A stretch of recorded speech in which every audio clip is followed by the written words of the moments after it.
Hello everyone, welcome back to my channel and here I am with another video related to NEET. അപ്പോൾ ഞാൻ ഇന്നിവിടെ എത്തിയിരിക്കുന്നത് 2 comments reply തരാനാണ്. അപ്പോൾ first comment, hello, ഞാനിപ്പോൾ NEET റിപ്പീറ്ററാണ്. റീസ്റ്റാർട്ട് ചെയ്യാനും പഴയതുപോലെ കോൺസെൻട്രേഷൻ കിട്ടുന്നില്ല. പ്ലീസ് ഷെയർ ടിപ്സ് ആൻഡ് ഞാൻ വളരെയധികം ടെൻഷനിലാണ്.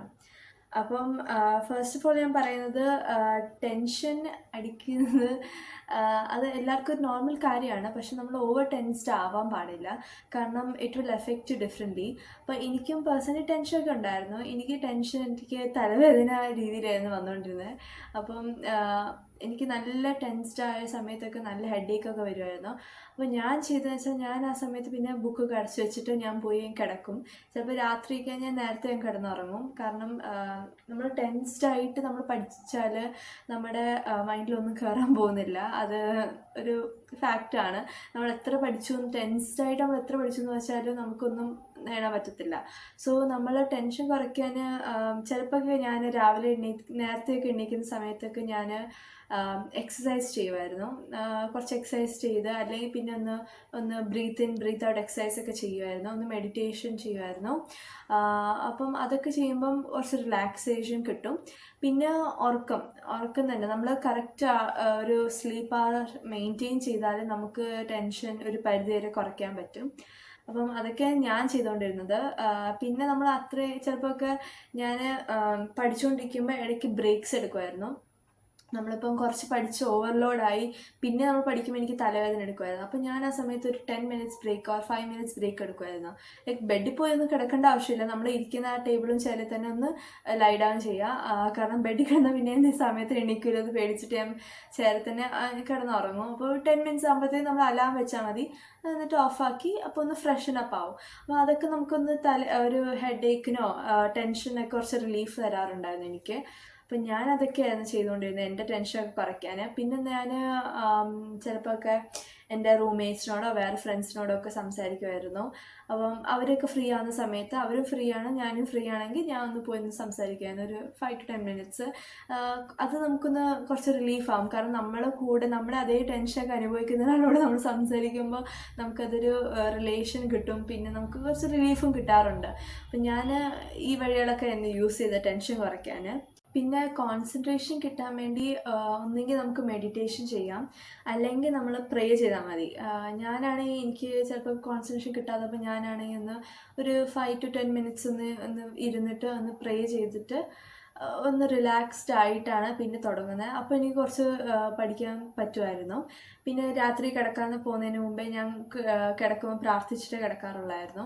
അപ്പോൾ പ്രെയർ ഒരു ഇമ്പോർട്ടൻറ്റ് പാർട്ടാണ് നമ്മുടെ ഈ നീറ്റ് ജേർണിയിൽ. അപ്പോൾ അത് ആരും മുടക്കരുത്. പിന്നെ അത് നമുക്ക് കോൺസെൻട്രേഷനും കിട്ടാൻ ഹെൽപ്പ് ചെയ്യും. ദൈവത്തിൻ്റെ ഒരു അനുഗ്രഹം നമ്മുടെ നമുക്കുണ്ടെങ്കിൽ നമുക്ക് എന്തായാലും ആ കോൺസെൻട്രേഷൻ തന്നെ വരും. അപ്പോൾ നമ്മൾ പ്രെയർ ചെയ്യുക, പിന്നെ കുറച്ച് മെഡിറ്റേഷൻ ചെയ്യുക, എക്സസൈസസ് ചെയ്യുക. മൈൻഡ് ഇപ്പോൾ ബൂസ്റ്റ് ആവും നമ്മുടെ. അപ്പം ആ വഴികളൊക്കെ ചെയ്താൽ നമ്മുടെ കോൺസെൻട്രേഷനൊക്കെ നമുക്ക് തിരിച്ചു കിട്ടും.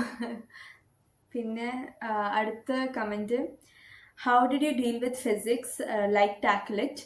How many hours you study and prepare for chemistry? What are the materials and question papers that you covered before weekly? Physics ആയിരുന്നു എനിക്ക് ഈ 3 സബ്ജക്ട്സിലും ടഫ്. അപ്പം ഞാൻ അതിന് ചെയ്തതെന്ന് വെച്ചാൽ, ഞാൻ നോട്ട്സ് എടുത്ത് ഞാൻ പറഞ്ഞായിരുന്നു, നേരത്തെ കഴിഞ്ഞ വീഡിയോസിലൊക്കെ പറഞ്ഞായിരുന്നു, ഞാൻ എൻ്റെ നോട്ട്സ് ഹൈലൈറ്റ് ചെയ്തൊക്കെ ചെയ്ത് വെക്കുമായിരുന്നു. നോട്ട്സിൽ തന്നെ ഞാൻ ഇമ്പോർട്ടൻറ്റ് പോയിൻറ്റ്സ് ഹൈലൈറ്റ് ചെയ്യുമായിരുന്നു. ഞാൻ അടുത്ത വീഡിയോയിൽ ആ നോട്ട്സൊക്കെ എഴുതിയതൊക്കെ കാണിച്ചു തരും ഞാൻ. അപ്പം ഞാൻ ഹൈലൈറ്റ് ചെയ്യുമായിരുന്നു. പിന്നെ ഫോർമുലാസൊക്കെ ബോക്സിലൊക്കെ ആക്കി വെക്കുമായിരുന്നു. എനിക്ക് പ്രത്യേകിച്ച് ഫോർമുല ബുക്കില്ലായിരുന്നു. അതുണ്ടാക്കിയാൽ നല്ലതായിരിക്കും നിങ്ങൾക്ക്. അത് നിങ്ങളുടെ ഒരു കൺവീനിയൻസ് വെച്ച് നോക്കുക. പിന്നെ എനിക്ക് ഇടയ്ക്ക് മിസ്സായി പോയ കാര്യങ്ങളൊക്കെ ആയിരുന്നു അത്. ലാക്ക് ചെയ്തൊരു കാര്യം എന്ന് വെച്ചാൽ, ഞാൻ ഇടയ്ക്ക് റിവൈസ് ചെയ്യാൻ പറ്റിയിട്ടില്ലായിരുന്നു ഡെയിലി ടോപ്പിക്സ്. ഇടയ്ക്കൊക്കെ ലാക്കായിരുന്നു. അപ്പോൾ അത് എല്ലാവരും നമ്മൾ കറക്റ്റായിട്ട് ഡെയിലി ടോപ്പിക്സ് ചെയ്തു പോയാൽ നമ്മൾ പഠിക്കുന്നതോടൊപ്പം നമ്മൾ ക്ലാസ് ബുക്കും പ്രൊഫസേഴ്സ് ഓൾറെഡി ചെയ്ത് കാണുമല്ലോ. അപ്പോൾ അതൊക്കെ ഒന്ന് റിവൈസ് ചെയ്ത് നോക്കുക, ഒന്നുകൂടി തന്നെ ചെയ്ത് നോക്കുക. പിന്നെ വർക്ക് ബുക്ക് ട്രൈ ചെയ്ത് നോക്കുക. നമ്മൾ അതൊക്കെ ചെയ്തുകൊണ്ട് നമ്മൾ പോവാം, പഠിച്ചുകൊണ്ടിരിക്കുന്നതിൻ്റെ കൂടെ ചെയ്യുക. അപ്പോൾ നമുക്കത് ഒരു ബേർഡനായി വരത്തില്ല ലാസ്റ്റിൽ. അതുകൊണ്ട് അങ്ങനെ നമ്മൾ ചെയ്താൽ നമുക്ക് വീക്ക്ലി എക്സാം ആവുന്നതിന് മുമ്പേ ഞാൻ ഓൾറെഡി ചോദിച്ചിട്ടുണ്ട് what are the materials and question papers audited. ഞാൻ എനിക്ക് എപ്പോഴും ലൈക്ക് ക്ലാസ് ബുക്കും വർക്ക് ബുക്കും ചെയ്യാൻ പറ്റാറില്ലായിരുന്നു ഡെയിലി ആ സമയത്ത്. അപ്പം വീക്ക്ലി വരുമ്പം ഞാൻ വർക്ക് ബുക്ക് ആയിരിക്കും കൂടുതൽ ഫോക്കസ് ചെയ്യുന്നത്. ക്ലാസ് ബുക്ക് നമ്മൾ ഓൾറെഡി ചെയ്തുകൊണ്ട് ജസ്റ്റ് ഒന്ന് നോക്കി പോവും, പെട്ടെന്ന് ചെയ്തു പോവും. വർക്ക് ബുക്ക് ആയിരുന്നു കൂടുതൽ ഫോക്കസ് ചെയ്തുകൊണ്ടിരുന്നത് ആ വീക്കെൻഡിൽ. അപ്പോൾ നമ്മൾ നേരത്തെ ഇത് ചെയ്ത് പോയാൽ ആ സമയത്ത് അത് നോക്കേണ്ടി വരത്തില്ല. നമുക്കിപ്പോൾ സ്റ്റഡി പാക്കേജിലേക്ക് പോകാം. ഞാനാണെങ്കിൽ ആ സമയത്ത് ചെയ്യാത്തതുകൊണ്ട് കുറച്ചൊക്കെ ചെയ്ത് കാണും. പിന്നെ കുറേ ലീവ് ചെയ്യാൻ പറ്റാത്തതൊക്കെ ഞാൻ പ്രൊഫസറിനോട് ചോദിക്കാൻ വേണ്ടി വെച്ച് കാണും. അങ്ങനെ കുറേ പെൻഡിങ് ഉണ്ടാവും. അപ്പോൾ അതൊക്കെ ഞാൻ വീക്കെൻഡിലായിരിക്കും ചെയ്യുന്നത്. അപ്പോൾ എനിക്ക് സ്റ്റഡി പാക്കേജ് ചില ചാപ്റ്റേഴ്സിനൊക്കെ ചെയ്യാറുണ്ടായിരുന്നു. അപ്പം എനിക്ക് ചെയ്യാൻ പറ്റിയത് class book, work book, study package, അത് ഫ്യൂ ചാപ്റ്റേഴ്സിന്. ക്ലാസ് ബുക്ക്, വർക്ക് ബുക്ക് എല്ലാ എക്സാമിന് ഞാൻ ചെയ്യുന്ന മസ്റ്റായിട്ട് ചെയ്യുമായിരുന്നു. സ്റ്റഡി പാക്കേജ് ചില ചാപ്റ്റേഴ്സിന് എനിക്ക് ടൈം കിട്ടുവാണെങ്കിൽ ഞാൻ നോക്കുമായിരുന്നു. പിന്നെ കെമിസ്ട്രിക്ക് ടെക്സ്റ്റ് ബുക്ക് വായിക്കുക. For example DNF block, coordination chemistry, പിന്നെന്താ അങ്ങനെ കുറച്ച് ചാപ്റ്റേഴ്സ് ഞാൻ അതും കാണിച്ചു തരാം. ഞാൻ എങ്ങനെയാണ് പ്രിപ്പയർ ചെയ്തതെന്ന് ഇൻ ദ അപ്കമിങ് വീഡിയോസ് കാണിച്ചു തരാം. അപ്പോൾ അതൊക്കെ ഞാൻ ടെക്സ്റ്റ് ബുക്കിൽ തന്നെ നോട്ട് ചെയ്ത് വെച്ചായിരുന്നു, ഓരോ ഓർഡേഴ്സ് എല്ലാം. അപ്പോൾ അത് എനിക്ക് ടെക്സ്റ്റ് ബുക്ക് മാത്രമേ നോക്കേണ്ടി വന്നിട്ടുള്ളൂ. അങ്ങനെ വായിച്ച് പോവുക. ടെക്സ്റ്റ് ബുക്ക് വായിക്കുന്നതിനോടൊപ്പം ബോയിലിംഗ് പോയിന്റ് ഓർഡറോ മെൽറ്റിംഗ് പോയിന്റ് ഓർഡറോ പഠിച്ചു പോവാം. അങ്ങനെയാണ് ഞാൻ ചെയ്തുകൊണ്ടിരുന്നത്. പിന്നെ ബാക്കി ചാപ്റ്റേഴ്സിനൊക്കെ ഞാൻ നോട്ട്സ് എഴുതിയിട്ടുണ്ടല്ലോ, അതൊക്കെ ഞാൻ നോക്കുമായിരുന്നു. പിന്നെ ടെക്സ്റ്റ് ബുക്കും വായിക്കുമായിരുന്നു. ടെക്സ്റ്റ് ബുക്ക് നമുക്ക് മസ്റ്റാണ്. കെമിസ്ട്രി അതേപോലെയൊക്കെ ക്വസ്റ്റ്യൻസ് ഒക്കെ ചോദിക്കാറുണ്ടായിരുന്നു എക്സാംസിന്. അപ്പം ടെക്സ്റ്റ് ബുക്ക് മസ്റ്റാണ്. പിന്നെ നമ്മൾ ക്വസ്റ്റ്യൻസ് പ്രാക്ടീസ് ചെയ്യുക. ഈ നമ്മുടെ ബേസിക് കൺസെപ്റ്റ്സിൻ്റെ ചാപ്റ്റേഴ്സ് എല്ലാം നമ്മൾ നല്ലപോലെ ക്വസ്റ്റ്യൻസ് പ്രാക്ടീസ് ചെയ്യുക. എല്ലാ മെറ്റീരിയൽസും ചെയ്യാൻ നോക്കുക പറ്റുന്നത്രയും. പിന്നെ നമ്മൾ ഓവർ സ്ട്രെസ്ഡ് ആവേണ്ട കാര്യമില്ല. നമുക്ക് ടൈമുണ്ട്, ആവശ്യത്തിന് ടൈമുണ്ട് ചെയ്യാൻ. How many hours you studied? ഈ ഒരു ക്വസ്റ്റ്യൻ എനിക്ക് കറക്റ്റ് ആൻസർ പറയാൻ അറിയില്ല. കാരണം ഇറ്റ് വേരീഡ്. എനിക്കങ്ങനെ കറക്റ്റ് ഇത്ര hours ഒരു ദിവസം പഠിക്കും അങ്ങനെ എല്ലാ ദിവസവും അത് പോയിന്ന് എനിക്ക് തോന്നുന്നില്ല. കാരണം ഇടയ്ക്ക് നമുക്ക് ഫോൺ ഡേയ്സ് ഉണ്ടാവും. അപ്പം അങ്ങനെ 1 hour നമുക്ക് പോകും. ഞാൻ കറക്റ്റ് 1 hour യൂസ് ചെയ്യുമായിരുന്നു ഫോൺ ഡേയ്സ്, കാരണം പാരൻസിനോടൊക്കെ സംസാരിക്കാൻ. അപ്പം 1 hour പോയി. പിന്നെ ഞാനത് ചിലപ്പം കുറച്ച് ലേറ്റായിട്ട് ഇരിക്കുന്ന ദിവസം ഉണ്ടാവും. ചിലപ്പം തലവേദന കൂടി വന്നാൽ ഞാൻ നേരത്തെ കിടക്കും. അപ്പോൾ കറക്റ്റ് എനിക്ക് പറയാൻ അറിയില്ല. എന്നാൽ ഞാൻ ലാസ്റ്റ് മോഡൽ എക്സാം ആയപ്പോൾ ഞാൻ ഫുൾ ടൈം മാക്സിമം എനിക്ക് പറ്റുന്നത്ര ഞാൻ പഠിച്ചായിരുന്നു. അപ്പോൾ നമുക്ക് ചെയ്യേണ്ടതെന്ന് വെച്ചാൽ നമുക്ക് ഓവർ സ്ട്രെസ്ഡ് ആവാത്ത രീതിയിൽ നമുക്ക് പറ്റുന്ന ആഴ്സ് സ്റ്റഡി ചെയ്യാം. കാരണം നമ്മൾ കുറേ നേരം 14 hours ഒക്കെ ഒരു ദിവസം പഠിക്കണമെന്ന് ഒരു പ്ലാൻ ചെയ്താൽ നമുക്ക് ചിലപ്പോൾ പറ്റിയെന്ന് വരത്തില്ല. നമ്മുടെ ഒരു ഹ്യൂമൻ ബോഡിയാണല്ലോ, നമ്മൾ ടയേർഡ് ആവുമല്ലോ ഫിസിക്കലി. അപ്പം നമ്മൾ പറ്റുന്ന അത്രയും പഠിക്കുന്നത് നമ്മൾ വൃത്തിയായിട്ട് പഠിക്കുക. ഓക്കെ, നമ്മൾ എത്രത്തോളം നമ്മൾ കുറച്ച് നേരം പഠിച്ചോളെങ്കിലും അത് നമ്മൾ ധാരാളമായിട്ട് പഠിക്കാം. ഞാൻ പറ്റുന്ന അത്രയും ഞാൻ കുറച്ച് നേരം പഠിക്കാൻ പറ്റുള്ളെങ്കിൽ തന്നെ ഞാനത് ലൈക്ക് ധാരാളമായിട്ട് പഠിക്കുമായിരുന്നു.